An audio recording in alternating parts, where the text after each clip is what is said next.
Hello students, there are some questions regarding Viva voice. First question, solubility. Solubility किसे कहते हैं? Number of grams of solute per 100 gram of solvent to form a saturate solution at a given temperature. क्योंकि temperature mention करना बहुत जरूरी है इसमें कि टेम्परेचर के साथ solubility चेंज होती है. Solubility proportional to temperature. जैसे आप potassium nitrate, sodium nitrate, ammonium nitrate, potassium chloride की देखेंगे तो टेम्परेचर के डायरेक्टली प्रोपोर्शनल होती है. और देर आर सम केसेस इसमें solubility is directly proportional to 1 temperature. Means temperature increase करोगे तो सॉल्युबिलिटी कम होगी. और सम केसेस ऐसे हैं जहां पे फर्स्ट इंक्रीज होती है देन डिक्रीज होती है. फिर है आपका solubility no effect of pressure. Solubility के ऊपर प्रेशर का कोई इफेक्ट नहीं होता क्योंकि ये देखा गया है कि प्रेशर का ऑलमोस्ट सेम इफेक्ट होता है सॉल्यूट के ऊपर और सॉल्वेंट के ऊपर, तो इसीलिए इसका कोई डायरेक्ट इफेक्ट नहीं होता. Curve shows effect of temperature on solubility. जो कर्व टेम्परेचर के इफेक्ट को दिखाता है उसे हम कहते हैं सॉल्युबिलिटी कर्व. तो ये रिवर्स भी पूछा जा सकता है कि सॉल्युबिलिटी कर्व क्या है तो आपको ये बताना है, और ये पूछा गया है तो आपको ये बताना है. सॉल्युबिलिटी डायरेक्टली प्रोपोर्शनल होती है 1 size of solute particles. Particles का साइज बड़ा होगा तो सॉल्युबिलिटी कम होगी. इसीलिए जब किसी सब्सटेंस को डिसॉल्व करते हैं तो हम उसे पहले पाउडर फॉर्म में पीस लेते हैं. तो ये पूछा जाता है कि हम उसको पाउडर फॉर्म में ग्राइंड क्यों करते हैं. थर्मोकेमिस्ट्री क्या है? A branch which deals with energy change in chemical reactions. Chemical reactions में चेंज होने वाली एनर्जी के साथ जो डील करती है उस ब्रांच को हम थर्मोकेमिस्ट्री कहते हैं. Exothermic reactions in which heat released during reaction. Next हम देखते हैं एंडोथर्मिक रिएक्शंस. हीट इन्वॉल्व और हीट सप्लाइड फॉर रिएक्शन. इसमें आपको हीट देनी पड़ती है ड्यूरिंग रिएक्शन. और एंथैल्पी ऑफ रिएक्शन क्या है? क्वांटिटी ऑफ हीट एब्जॉर्ब्ड और इवॉल्व ड्यूरिंग रिएक्शन. एक रिएक्शन में जितनी हीट रिलीज होती है या एब्जॉर्ब होती है उसको हम एंथैल्पी ऑफ रिएक्शन कहते हैं. And it is denoted by delta H. और डेल्टा एच की वैल्यू होती है HP minus HR. Means heat of enthalpy of product and enthalpy of reactant. और डेल्टा एच की वैल्यू क्या है? Physical state of reactant and product के ऊपर डिपेंड करती है, अमाउंट ऑफ रिएक्टेंट पे डिपेंड करती है, टेम्परेचर पे डिपेंड करती है और प्रेशर पे डिपेंड करती है. तो दीज आर द फैक्टर्स जिसके ऊपर डिपेंड करती है. एंथैल्पी ऑफ कंबस्शन से क्या मीनिंग है आपका? Heat evolved during combustion reaction. Combustion कहते हैं किसी भी सब्सटेंस को कंप्लीटली बर्न कर देना. एंथैल्पी ऑफ फॉर्मेशन क्या होती है? Heat exchange during formation of product. आप दो सब्सटेंसेस को मिला के एक नया प्रोडक्ट बना रहे हो तो वो उसकी हीट ऑफ प्रोडक्शन होगी. एंथैल्पी ऑफ न्यूट्रलाइजेशन क्या है? Heat evolved during neutralisation of 1 gram equivalent hydrogen ions means acid with 1 gram equivalent of OH ion means base. 1 gram equivalent acid और 1 ग्राम इक्वलेंट बेस के neutralisation पे जो heat evolve होती है उसे हम एंथैल्पी ऑफ न्यूट्रलाइजेशन कहते हैं. तो स्ट्रॉन्ग एसिड स्ट्रॉन्ग बेस में क्योंकि वो 100% आयोनाइज्ड होते हैं तो इसीलिए strong acid versus strong base के केस में इसकी एनर्जी सबसे ज्यादा रिलीज होती है -13.67 किलो कैलोरी पर मोल. लेकिन अगर आप इसमें से एक चीज वीक ले लेते हैं, जैसे आपने वीक बेस लिया तो इसकी वैल्यू घट के -12.3 रह जाती है क्योंकि जो इसका गैप है इतनी एनर्जी कंज्यूम्ड हो जाती है वीक बेस के डिसोसिएशन में. ये पूछा जा सकता है कि कम क्यों है? क्योंकि वो एनर्जी इसके डिसोसिएशन में कंज्यूम हो गई. और अगर आपने वीक एसिड लिया तो भी आपको कम मिलती है क्योंकि अब ये जो गैप है इन दोनों का गैप वो वीक एसिड को डिसोसिएट करने के काम में आ जाती है. और अगर दोनों ही वीक होंगे तो क्या होगा? दोनों को डिसोसिएट करने के लिए यू नीड मोर एनर्जी, तो हीट ऑफ न्यूट्रलाइजेशन ज्यादा कंज्यूम हो जाएगी यहाँ पे. तो जो रेस्ट बचेगी वो क्या होगी? सबसे कम यहाँ बचेगी. फिर है specific heat. Specific heat amount of heat in calories required to raise the temperature of 1 gram substance through 1 degree. किसी भी 1 ग्राम सब्सटेंस लिया आपने कोई सा भी और उसका टेम्परेचर आप 1 डिग्री सेंटीग्रेड से इंक्रीज करना चाहते हो तो amount of heat required in calories को हम स्पेसिफिक हीट कहते हैं. Water equivalence of A calorimeter, क्योंकि जनरली हम कैलोरीमीटर को काम में लाते हैं, तो वाटर इक्वलेंस से क्या मतलब होता है, अमाउंट ऑफ वाटर, मतलब कितना water which will absorb same amount of heat as absorbed by calorimeter to raise the temperature by 1 degree centigrade.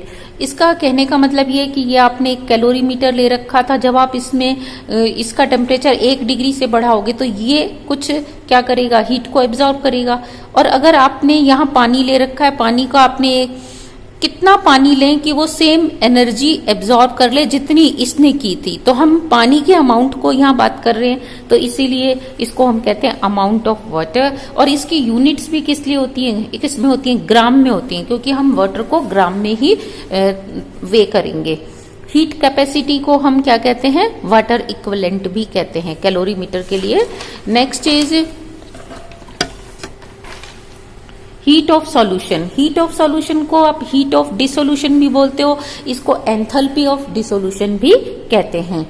अब इसका है हीट ऑफ जो डिसोल्यूशन है, ये किसके बराबर होती है, amount of heat change in dissolution of 1 mole of solute in large access of solvent. कि आप 1 ग्राम सॉल्यूट को एक इतनी क्वांटिटी ऑफ वाटर में या सॉल्वेंट में डिसॉल्व कर रहे हो, और जो मतलब उसमें अगर आप और डालें तो उसमें टेम्परेचर का कोई चेंज ना हो, तो उसे हम क्या कहते हैं, डेल्टा एच सॉल्यूशन कहते हैं। हीट ऑफ सॉल्यूशन क्या होता है, ये पॉजिटिव होती है फॉर ऑल सॉलिड्स, जनरली सबके लिए सॉलिड होती है, लेकिन नेगेटिव होती है उनके लिए जो एनहाइड्रस सॉल्ट हैं। जैसे आप कॉपर सल्फेट हाइड्रेटेड लोगे जिसमें 5 वाटर मॉलिक्यूल्स हैं तो उसके लिए पॉजिटिव है, लेकिन अगर आप एनहाइड्रस लेंगे तो उसके लिए ये नेगेटिव आती है। कॉपर सल्फेट, बेरियम क्लोराइड और कैल्शियम क्लोराइड, ये अगर आपने एनहाइड्रस ले रखे हैं तो इनकी हीट ऑफ सॉल्यूशन नेगेटिव आती है। फिर है कन्वर्ट कैलोरी। अगर कैलोरी को आपने जूल में कन्वर्ट करना है तो इसका फॉर्मूला क्या होता है, नंबर ऑफ कैलोरीज को आप 4.18 से मल्टीप्लाई कर दो तो you will get m joules. ये n थे तो ये आपको m जूल्स मिलेंगे, because 1 calorie is equal to 4.18 joule. Why do metallic calorimeter is not used. यहां तक कि हम स्टीरर भी मैग्नेटिक काम में नहीं लाते। Why, because metal can absorb heat. तो आपकी जो कैलकुलेशन है रिगार्डिंग हीट वो डिस्टर्ब हो जाएगी, गलत हो जाएगी, उसमें एरर आ जाएगी। नेक्स्ट हीट कैपेसिटी क्या होती है, amount of heat required to raise the temperature by 1 degree centigrade of a system. Next आपने लिया डिफाइन हीट ऑफ रिएक्शन। कोई आप एक रिएक्शन करा रहे हो, पहले आप उसको बैलेंस्ड फॉर्म में लिख लो कि आपको ए के 2 मॉलिक्यूल चाहिए, बी के 3 चाहिए, फिर आपका प्रोडक्ट 1 सी बना, 3 डी बने, तो आप उसको पहले बैलेंस कर लो। फिर उस बैलेंस रिएक्शन को कंप्लीट करने के लिए जितनी हीट एक्सचेंज होती है उसे हम कहते हैं हीट ऑफ रिएक्शन। तो amount of heat exchange during completion of a balanced reaction, पहले आपको रिएक्शन बैलेंस फॉर्म में लिखनी है। Next what is radiation error, क्योंकि जब आप किसी को गर्म करते हो या ठंडा करते हो तो रेडिएशंस का बहुत इफेक्ट होता है कि गर्म चीज में से हीट बाहर डिसिपेट होती है, तो उसको हम क्या कहते हैं, error due to radiation of heat. Heat of strong acids versus strong base क्या होती है, ये हमेशा कांस्टेंट रहती है, -13.67। ये आपको बताया था, क्योंकि इसमें किसी भी चीज का अपने डिसोसिएशन नहीं करना है, और अगर एक भी चीज वीक एसिड होगा या वीक बेस होगा तो वो वीक कितना वीक है, उसकी डिसोसिएशन एनर्जी कितनी है, ये डिफरेंट होगी हर एसिड की और हर वीक बेस की, तो वो कांस्टेंट नहीं रहती। लेकिन स्ट्रॉन्ग एसिड और स्ट्रॉन्ग बेस की जो हीट ऑफ न्यूट्रलाइजेशन है इट रिमेन्स कांस्टेंट। और रूल ऑफ कैलोरीमीटर या प्रिंसिपल ऑफ कैलोरीमीटर क्या होता है, heat gain is equal to heat lost, दोनों का हमेशा इक्वल रहता है। Formula of Prussian blue, Prussian blue का फॉर्मूला क्या है, KFe फिर FeCN का होल 6, इसको आप कह सकते हो potassium ion hexacyanoferrate. Oxidation state in ion in Prussian blue, तो इसमें जो ये फर्स्ट आयन है ये +2 ऑक्सीडेशन स्टेट में होता है, और ये जो सेकंड आयन है ये +3 ऑक्सीडेशन स्टेट में होता है। Formula of tetraammine copper second sulphate monohydrate, formula of tetraammine copper second sulphate monohydrate का ये होता है आप देखो टेट्रामीन कॉपर, सेकंड सल्फेट और मोनोहाइड्रेट मीन्स 1 वाटर। इसको आपने अच्छे से याद करना है। और अगर आपके पास यही एक्सपेरिमेंट लिखने को आया है तो फिर तो इसके पूछे जाने के चांस ज्यादा ही होते हैं। कलर ऑफ दिस सॉल्ट, इसका कलर कैसा होता है? ब्लू होता है। क्रोम एलम का फॉर्मूला क्या है? Potassium sulphate, chromium sulphate, 24H2O। Alum जिसके भी पीछे लग जाएगा उसके पीछे 24H2O मस्ट है, क्योंकि एलम कई टाइप के होते हैं, potash alum, chrome alum, iron alum, सबके पीछे 24H2O आता है। और इनका जनरल फॉर्मूला क्या होता है? एलम का ये होता है मेटल सल्फेट, यानी कि एल्कली मेटल जिसकी +1 ऑक्सीडेशन स्टेट है। यहाँ पे पहला वाला मेटल +1 ऑक्सीडेशन स्टेट में होता है, जनरली एल्कली होता है, लिथियम, सोडियम, पोटेशियम कुछ भी हो सकता है। और दूसरा जो है +3 वाला होगा। तो जैसे यहाँ क्रोमियम है, आप इसकी जगह एल्यूमिनियम भी ले सकते हो, तो इसको आपने लिख दिया M2SO4 का होल थ्राइस। यहाँ देखो ये +3 ऑक्सीडेशन स्टेट में है और ये 24H2O। तो अगर क्रोमियम है इसकी जगह तो हम लिखेंगे क्रोम एलम, और अगर एल्यूमिनियम है तो हम इसको कहेंगे पोटाश एलम। और पोटाश एलम में पोटाश आ गया और ये एलम, इसका फॉर्मूला है। Next is colour of chrome alum. Colour of chrome alum होता है रूबी रेड कलर या डार्क पर्पल कलर होता है, जबकि शेप ऑफ क्रोम एलम की होती है ऑक्टाहेड्रल शेप होती है। पोटाशियम ट्राइऑक्सिलेटो क्रोमेट थर्ड का फॉर्मूला होता है K2, और ये होगा CrC2O4 और ये होगा whole thrice plus 3H2O। Next formula of copper cuprous sulphate, cuprous chloride. तो क्यूप्रस क्लोराइड है तो Cu2Cl2, क्योंकि क्यूप्रस मीन्स +1 ऑक्सीडेशन स्टेट। और फॉर्मूला ऑफ क्यूप्रिक क्लोराइड पूछे तो CuCl2, क्योंकि यहाँ ये +2 ऑक्सीडेशन स्टेट में है। इसी तरीके से नेक्स्ट क्वेश्चन है shape of graph of strong acid and strong base. अगर आप कंडक्टोमेट्रिक टाइट्रेशन कर रहे हैं तो ग्राफ की शेप कैसे होगी? इस तरीके से होगी। और ये किस किस के बीच में ग्राफ खींचा जाता है? यहाँ पे आप कंडक्टेंस नोट करते हो, यहाँ पे वॉल्यूम ऑफ NaOH एडेड। और अगर इसमें से एक भी चीज वीक है, जैसे ये स्ट्रॉन्ग एसिड का कर्व है, ये स्ट्रॉन्ग बेस का कर्व है, अगर एक भी चीज वीक है, आपने वीक एसिड लिया तो ये कर्व ऐसे हो जाएगा, लेकिन स्ट्रॉन्ग बेस का ऐसे रहेगा। और अगर आपने बेस वीक ले लिया तो एसिड का स्ट्रॉन्ग ऐसे ही रहेगा, बेस वीक का ऐसे हो जाएगा। और अगर आपने दोनों ही वीक ले लिए तो दोनों कर्व लगभग इस तरीके से हो जाएंगे, यानी कि इनका वी थोड़ा सा फ्लैटेंड हो जाएगा। Nomenclature and formula of some important organic compound, ये आपको हमेशा ही पता होने चाहिए, क्योंकि अब आप फाइनल ईयर में हो तो यू शुड नो। ये जो छोटे छोटे से फॉर्मूलाज हैं ये वाइवा में जरूर पूछे जाते हैं।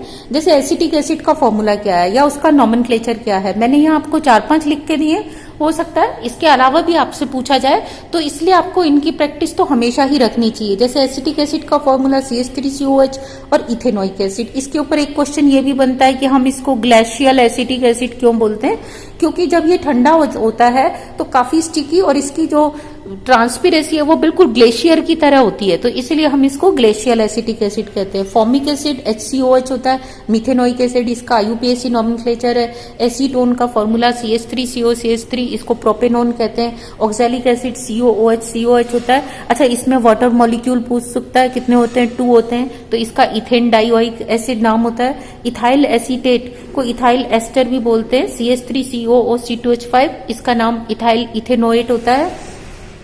क्लोरोफॉर्म का CHCl3 ट्राइक्लोरोमीथेन और कार्बन टेट्राक्लोराइड का CCl4 और इसका नाम होता है टेट्राक्लोरोमीथेन। वो ट्राइक्लोरो था, ये टेट्राक्लोरोमीथेन। अच्छा, जैसे ऑर्गेनिक के मैंने आपको कुछ एग्जांपल दिए, तो उसके अलावा भी कुछ भी पूछा जा सकता है, तो आपको कॉमन कंपाउंड्स के नाम याद होने चाहिए, फॉर्मूला भी और उनके IUPAC नाम भी।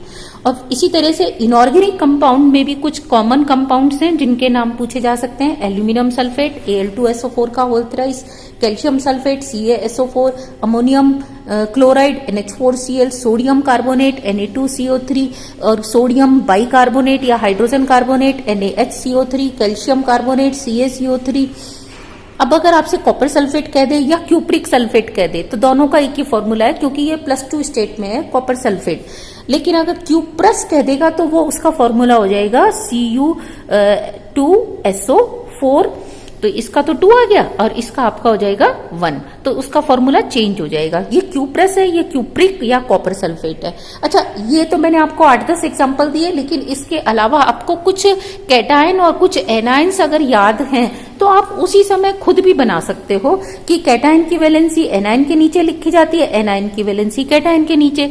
जैसे ये इसके ऊपर +x चार्ज है, बी के ऊपर -y है, तो जब आप इन दोनों से कंपाउंड बनाओगे तो a y हो जाएगा, b x हो जाएगा।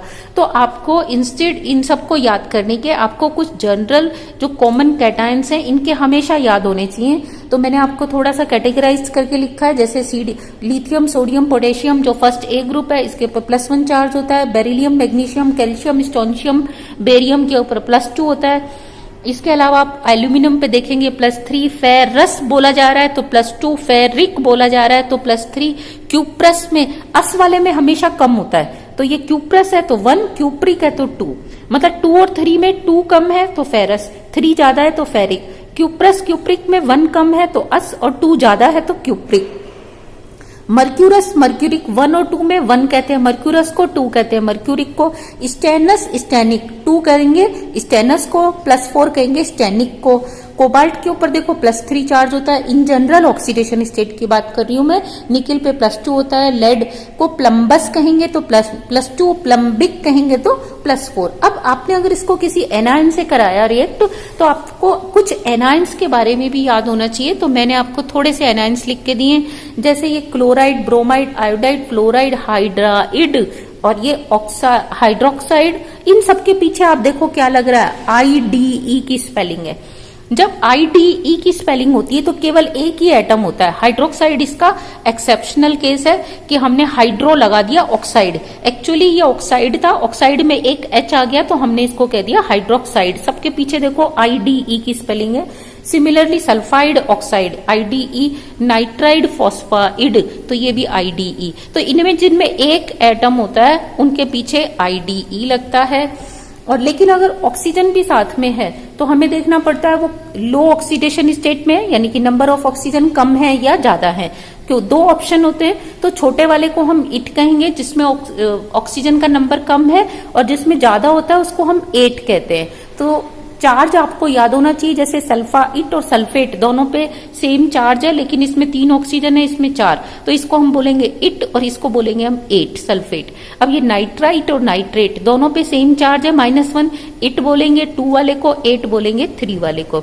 ये carbonate CO3 -2, bicarbonate hydrogen carbonate बोलते हैं इसको, HCO3 -2। अब देखो फॉस्फेट PO4 -3 और फॉस्फाइट PO3 -3, इसमें कम हो गई ऑक्सीजन। फिर क्लोरेट, परक्लोरेट, क्लोराइट, हाइपोक्लोराइट, चारों के याद होने चाहिए। क्लोरेट होता है ClO3- और परक्लोरेट होता है ClO4-। क्लोराइट देखो 2 और 3 में आप कंपेयर कर सकते हो, इसमें 2 है तो क्लोराइट, और 2 से भी कम हो गया तो ये हाइपोक्लोराइट OCl-। इसके अलावा आपसे क्वेश्चन पूछे जा सकते हैं नंबर ऑफ वाटर मॉलिक्यूल, कि कौन से कंपाउंड में कितने नंबर ऑफ वाटर मॉलिक्यूल्स हैं।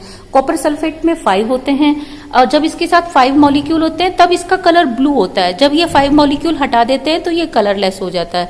एलम में 24 होते हैं, मोर सॉल्ट में 6 होते हैं, फेरस सल्फेट में 6 होते हैं। और मोर सॉल्ट का फॉर्मूला भी पूछ सकते हैं, तो ये होता है ammonium sulphate, ferrous sulphate 6H2O, ये आपके मोर सॉल्ट का फॉर्मूला होता है। नेक्स्ट अगर हम देखें कुछ एटॉमिक नंबर भी पूछे जा सकते हैं वाइवा वॉइस में, तो एटॉमिक नंबर में आपको 1 to 30 तक के याद होने चाहिए, कहीं से भी पूछा जा सकता है। इलेक्ट्रॉनिक कॉन्फ़िगरेशन भी आपको 30 तक का याद होना चाहिए, लेकिन जिसमें कॉपर और क्रोमियम 2 एक्सेप्शनल केस हैं, तो आपको इन दोनों का पता होना चाहिए। कॉपर का 29 3d10 4s1 होता है, आपको 29 भी याद होना चाहिए। क्रोमियम का 24 3d5 4s1 होता है। अच्छा, कुछ कलर ऑफ कंपाउंड्स पूछे जा सकते हैं। कॉपर सल्फेट का ब्लू होता है, मैंने आपको बताया, हाइड्रेटेड में ब्लू होता है, और नॉन हाइड्रेटेड एनहाइड्रस में होता है ये कलरलेस। फेरस सल्फेट का ग्रीन होता है, पोटेशियम परमैंगनेट का पर्पल होता है, पोटेशियम डाइक्रोमेट का ऑरेंज कलर होता है, निकिल सल्फेट का ग्रीन और कोबाल्ट क्लोराइड का पर्पल कलर होता है। इसके अलावा देखो इनमें तो डी ब्लॉक के थे इसलिए ये कलर्ड थे, लेकिन सोडियम का कोई सा भी सॉल्ट बोल दे, sodium chloride, hydroxide, phosphate, phosphite, कुछ भी, वो व्हाइट होगा। पोटेशियम का व्हाइट होगा, मैग्नीशियम, कैल्शियम के व्हाइट होंगे सॉल्ट, क्योंकि जितने भी एस ब्लॉक एलिमेंट्स के हैं वो सारे व्हाइट होते हैं। यूनिट्स ऑफ कंडक्टेंस पूछी जा सकती है आपसे, तो वो मो, ओम इनवर्स, साइमन। कंडक्टेंस की डिफाइन भी पूछ सकते हैं। यूनिट ऑफ रेजिस्टेंस ओम होगी, और units of cell constant centimetre inverse. Cell constant क्या होता है? L/A होता है। इक्वलेंस कंडक्टेंस क्या होती है? Equivalent conductance, conductance of 1 gram equivalent substance. 1 gram equivalent substance की जो कंडक्टेंस है that is called equivalent conductance. Molar conductance क्या होती है? Conductance of 1 gram equivalent substance, 1 gram mole, 1 gram mole. Kohlrausch law क्या होता है?